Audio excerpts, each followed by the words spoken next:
My fellow Indians requested this last year, a comparison between two legendary quartz diver watches, Casio MDV106 aka Casio Duro and our very own Titan Octane Hyperlume. Honestly, I wanted to do this comparison last year, but the Titan Octane Hyperlume disappeared off the market. There was no stock for Titan Octane Hyperlume, so I figured what is even the point of the comparison. But now the Titan Octane Hyperlume is back in stock, it's in the market, it's available after months of unavailability, and I now figure this is the perfect time for these two legends to go head to head. Namaste everybody. Titan Octane Hyperlume has to be the best watch Titan ever made. Maybe it's just a biased statement from me because I love sturdy and durable watches compared to the elegant ones, and it's possibly the only Titan with 200 meters of water resistance, and I'm glad it's back in stock. I have had this Titan Octane Hyperlume and the Casio MDV106 aka Casio Duro for more than a year, and I have used them regularly in different situations: rain, sunshine, traveling, riding, etc. Here is how we will cover the comparison, section by section, covering the aspects that matter to a watch enthusiast and to a person looking for a practical watch. When it comes to the build, both have a stainless steel construction, with Titan Octane Hyperlume with more of a satin-like finish, while the Duro has a mix of sheen on top and shine on the sides. It all comes down to personal preference really, but I choose the Hyperlume because it is thicker and beefier than the Duro, and I like beefy looking watches. On paper, both are marketed as having 44mm case diameter, but the Titan Octane Hyperlume is about 3 to 4mm extra when measured to the tip of the crown, so it is not exactly 44, it is more than that. The lug to lug is same on both, with curving down of the lugs on the Duro and the Titan Octane sitting like a flat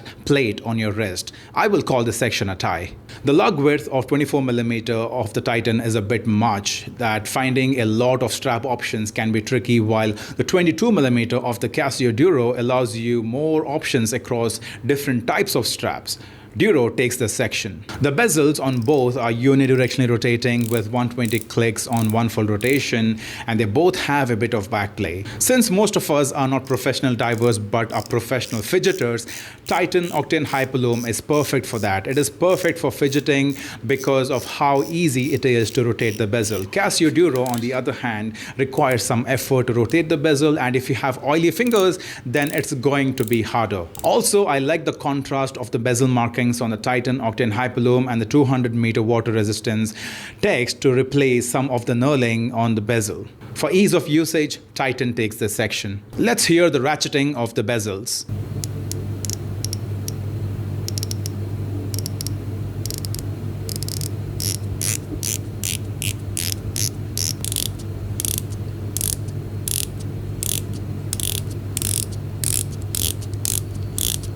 I will have to give this section to the Duro for the crisp sound. They both have mineral crystal, but the Titan Octane Hyperlume has anti-reflective coating of sorts, and you can tell from the blue. Functionally, it maybe just blocks some of the glare and is not much different from the plain mineral crystal on the Duro. So this section is a tie. I personally prefer the clean and less cluttered dial of the Casio Duro with the classic 3 o'clock date window.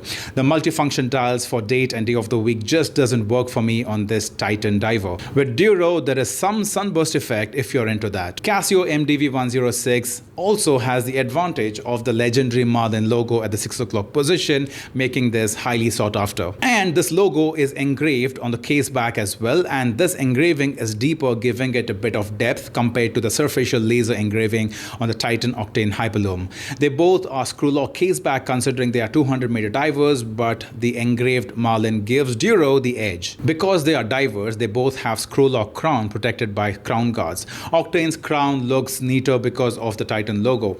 Just make sure you have screwed in the crown all the way lest moisture got in. The crown is larger and easier to grip on the Titan. Advantage, Titan. The point of lume on a watch is not the initial bright glow but a long-lasting glow, so you can tell time hours after activation.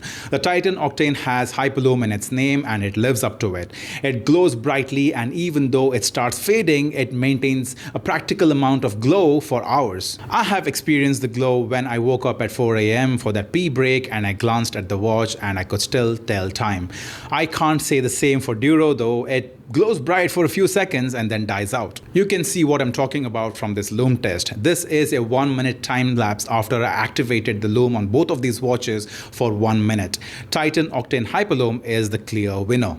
The Titan Octane Hyperlume originally came with a PU strap and it snapped in about 6 months after regular use, but I personally prefer this nylon strap.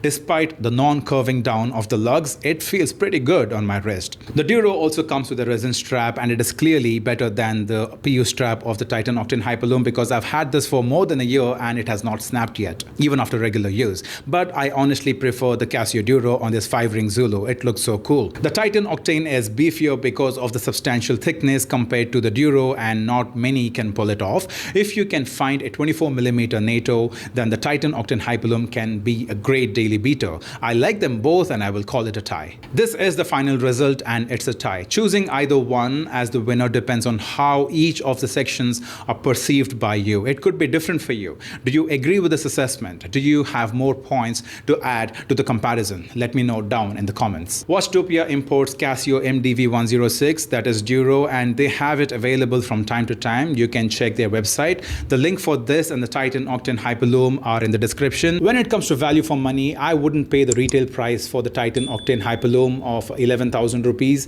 I paid 4,000 rupees a year ago, and currently you can find this at discounted rates, and paying anywhere between 5,000 and 7,000 for this is good, and anything above that it's not worth it because it's mineral crystal. The Lume is good, but it's a 24mm lug width on this watch, and it's not a strap monster. Finding 24mm straps can be tricky, so paying anything above 7K is not worth it. And when it comes to the Casio MDV106, aka Casio Duro, again, anywhere between 5,000 and 7,000 rupees, that's the extent to which you should pay. Anything beyond that, I wouldn't recommend. And as I said, you can find this available on Watchtopia, or you can even check it on Desert Cart. They have it available from time to time. If you enjoyed this comparison, please hit the like button and share this with a friend who is trying to figure out which is better of the two. And also, please subscribe to the channel. I will see you on the next one. Till then, stay tuned and stay classy.